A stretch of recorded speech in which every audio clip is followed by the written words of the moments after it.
No. I don't want you to invite this woman to say a racially harmful term in front of me, because I'm the only on here. So if she says it, I'm the victim of it. So please don't invite her for ratings to call me the N-word, because that's basically what it's going to be. There was quite the spot of bother on the Piers Morgan show the other night. Piers Morgan Uncensored, which ironically was censored in this clip. Now, Piers Morgan, to me, he's one of those guys that sometimes makes complete sense. Sometimes, however, he's an absolute bitch. So he had a bunch of people on his show to talk about the Shiloh Hendricks thing. You know, the Shiloh Hendricks thing versus the Karmelo Anthony thing, the fundraisers. Tits and I did a video about it the other day. But one bloke he had on the panel, Mark Lamont Hill. Welcome back to Black News Tonight. Absolutely loses it towards the end. It's performative outrage and it's quite the spectacle. Let's have a look. Let's go! I guess the common theme is that both of them say that as a result of all the publicity, they've been doxxed and had all their personal details put everywhere on social media, which is, of course, the modern scourge which gets involved.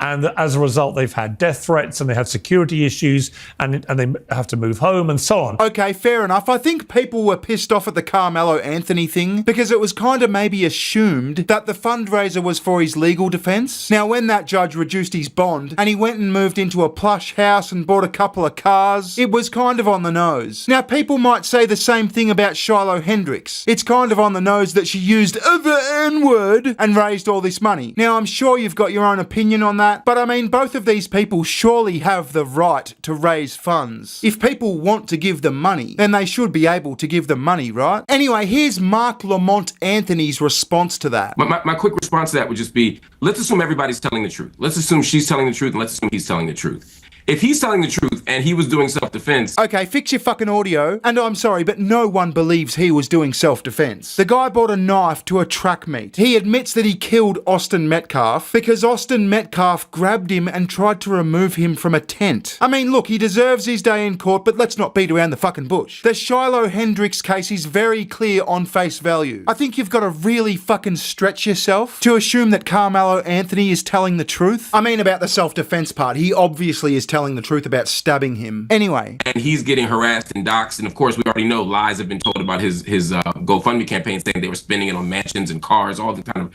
racist tropes. Racist tropes? Lies? Wait, did he not rent a $900,000 house? Did he not buy cars? Are we saying that they're fabricated racist lies? Fucking give me a break. Racist tropes. If that's true, he's being mistreated, and I think that's a sort of very easy case to make. When it comes to her, however, let's assume she's also telling the truth, that she used the word. She thinks the kid was acting like one. She feels like she has the right to use that word against that small baby because of whatever age-appropriate thing the kid did.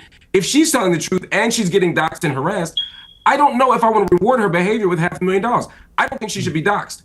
I don't think she should be harassed. I think she has been mistreated to the extent that no one should be. You have a right to be racist. You have a right to free speech in this country. But I'm not donating money for it, and I feel a lot worse about her GoFundMe than the one for the person who's been railroaded. Well, then don't donate money to her. You have a choice in the matter. But let's just make our way back down to earth for a second. One of these people fatally stabbed a teenage boy in the chest, and the other used a word that you don't like. Now, like I said, I think they both should be able to raise money if they want to. If people want to give them money, they should be able to. But fuck me, the absolute cope of this guy to equalise the two. Anyway, let's move on to Lilly Gaddis. Now, I don't know who Lilly Gaddis is. Apparently, she's some sort of influencer. She's on TikTok. She made some post that got millions of views, rah, rah, rah. But yeah, she's the big bad racist on this panel, and it gets really heated. Let's watch. White people have been under attack for years. It's been systematic racism. As much as Black people and people of color want to talk about systematic racism in the United States, it's quite the opposite. They get preferential treatment when it comes to getting a job, when it comes to getting into colleges. White people, on the other hand, have been getting attacked relentlessly. Look at 2016 and BLM and all the riots. We just had to sit back and watch people burn down our cities and do nothing about it.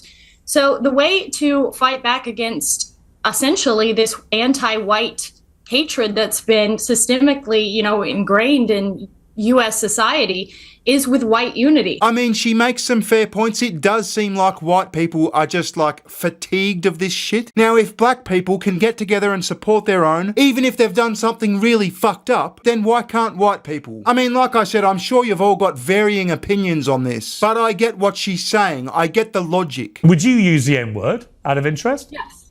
You would? I do, quite frequently. You use the N-word quite frequently. Well, why?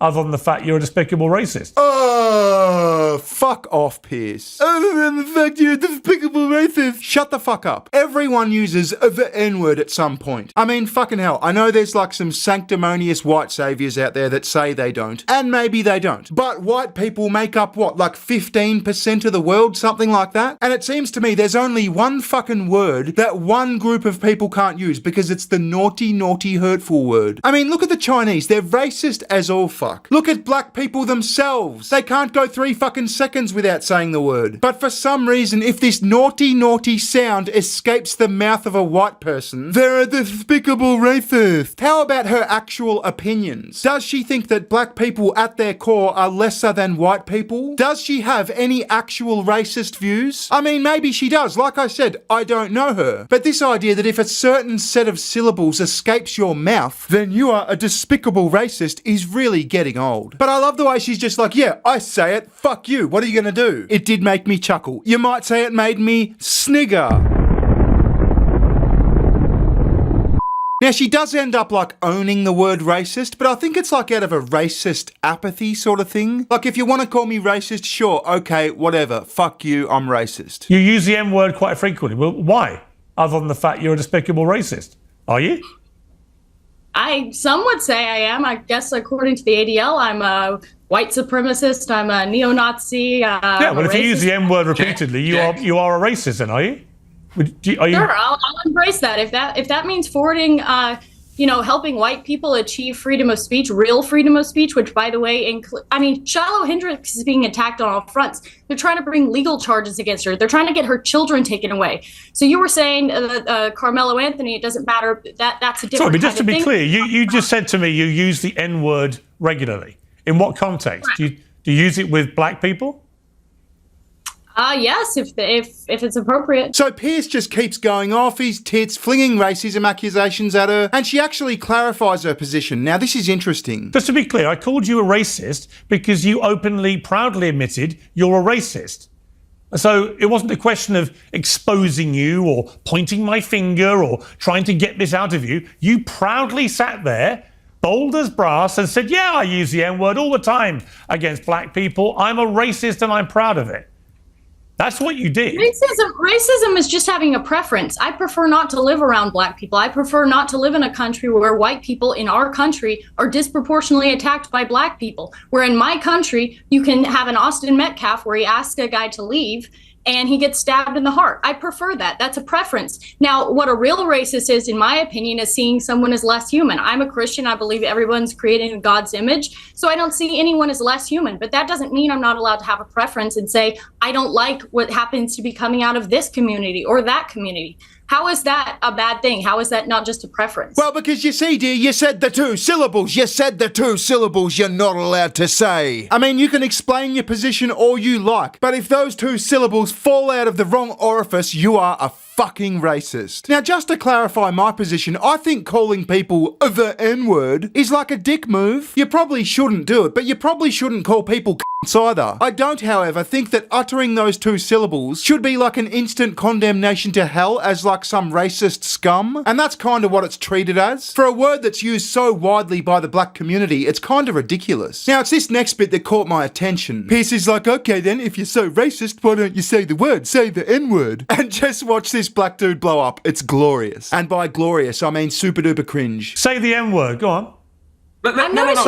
Don't invite. No. I don't want you to invite this woman to say a racially harmful term in front of me because I'm the only on here. Oh, I don't want that terrible, horrible racist word said on here because I'm the only on this here show? For fuck's sake. Look at Myron Gaines just sitting there like, fucking turn it up, mate. If the syllables hurt you that much, why would you say it yourself? It's performative outrage. Lily's just pissing herself. I don't know what this bitch is doing. She's fucking lobotomized. But let's let him go. So if she says it, I'm the victim of it. So please don't invite her for ratings to call me the N-word, because that's basically what it's going to be. No, he just said say the N-word. He didn't say call this motherfucker an N-word. Like, are you offended at the word bigger or snigger or rigger? Do those syllables offend you so, or does it have to strictly have an N at the start? I mean, fucking hell, talk about crocodile tears. There's a bunch of white people up here, and one Uncle Tom on the left here, and asking her to say the N-word while I'm here is ridiculous. You would not sit here. I've got no idea what Myron Gaines is holding up there, but it's pretty ironic that it's censored. I mean, the black dude's N-word was censored as well. This is Piers Morgan uncensored. You would not sit here with a Jewish person and say, please use a Jewish slur in front of this Jewish. It's ridiculous. I understand you don't have any bad intent, Piers. I understand what you're trying to do, but we already know she's racist, and I don't want to invite a racial harm to me. I hear you, and I accept that, and we'll leave it there. Oh, so Piers just caves. I mean, he could have said, hey, listen, shut the fuck up. Grow up, it's a fucking word. I mean, I don't know this guy, but I bet he's used the word cracker before. He uses the N-word himself. Performative outrage. The person on this panel that makes the most sense is, in fact, Myron Gaines. Here he is here. Everybody is racist to some degree. The reality is, it depends on,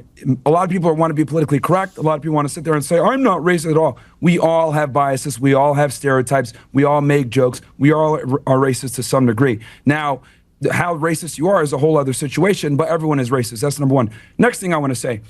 See, I think the Shiloh, Hendricks, and Metcalf situation is a microcosm of a much bigger problem. And that bigger problem is what I call systemic organizing. And what I mean by this is, for decades, we've had black people literally running around with black supremacy, committing crimes, not getting accountability for their actions, and then they blame the system for it. For example, George Floyd, criminal. Ferguson, criminals. Freddie Gray, criminal. A lot of these people are criminals, and what ends up happening is they challenge the police officer, they get into a physical altercation, things go left, they die, something happens, use of force is utilized, and then they want to cry about the result, when in reality, it's not the police killing black people, it's black people killing black people. And if you want to talk about black on white violence, black people kill white people 2 times as much. And on top of that, most of the shootings in America, a lot of the times, are white cops killing other unarmed white men. So this whole systemic racism or police brutality, or, oh, it's all so messed up. The reality is this.